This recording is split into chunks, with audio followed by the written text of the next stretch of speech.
Northern Star Mother's Milk Bank recruits and screens breastfeeding mothers for their excess breast milk.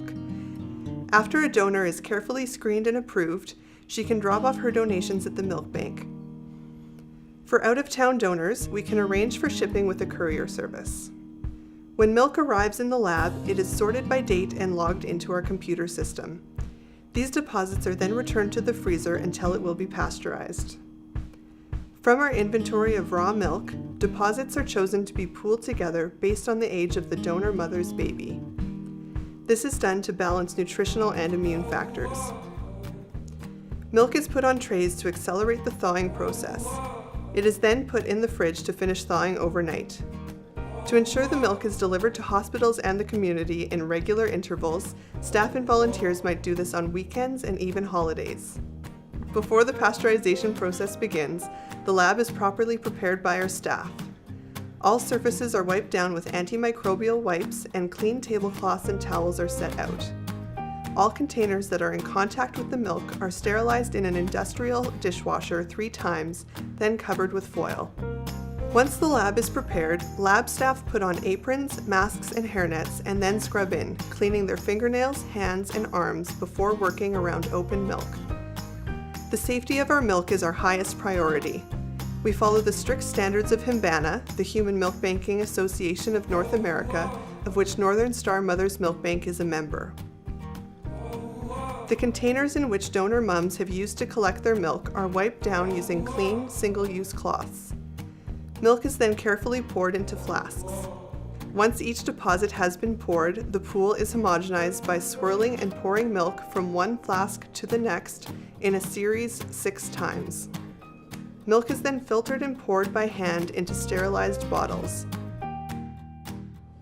Each bottle is visually inspected for foreign matter. The volume is also checked. Bottles are then heat sealed and checked to ensure no water can leak into the bottle during pasteurization. Each bottle is labeled indicating its expiry date and batch number, which allows us to track the milk carefully. Milk is then returned to the fridge until it is ready to go into the pasteurizer. Next, the pasteurizer is started. It fills with water and begins the preheating process. Once the machine is ready, milk is placed in cages and loaded into the pasteurizer with a control bottle and a temperature probe to ensure milk reaches the critical temperature of 62.5 degrees Celsius and then maintains that temperature for a full 30 minutes. This is the time required to kill any harmful viruses and bacteria that may be present in the milk. Once milk has been put into the pasteurizer, the lab is cleaned and disinfected once more. All surfaces are wiped down with alcohol, trays are washed, and all containers that held milk are run through the industrial dishwasher twice.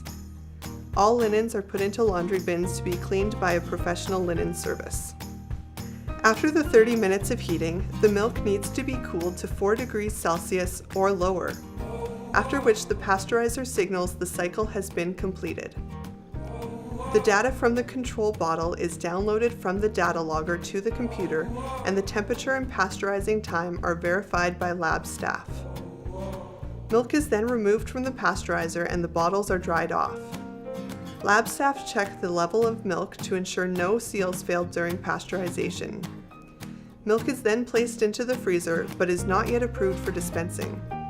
1 bottle from each batch is sent to an independent lab for bacterial testing.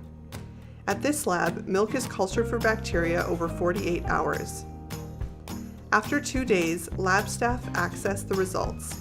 If there are no signs of bacterial growth, milk is approved for babies. Neonatal intensive care units in hospitals across Canada place orders for pasteurized donor human milk. Northern Star Mother's Milk Bank selects batches of milk to fill the order. Bottles are packed in an insulated liner with gel packs or dry ice and then shipped using a courier service. The demand for donor human milk has grown 50% each year over the last 3 years. Donor human milk is not only a food, but also medicine to sick and fragile babies. Its benefits can be seen in shorter hospital stays, reduced instances of infection, and healthier lifelong immunity.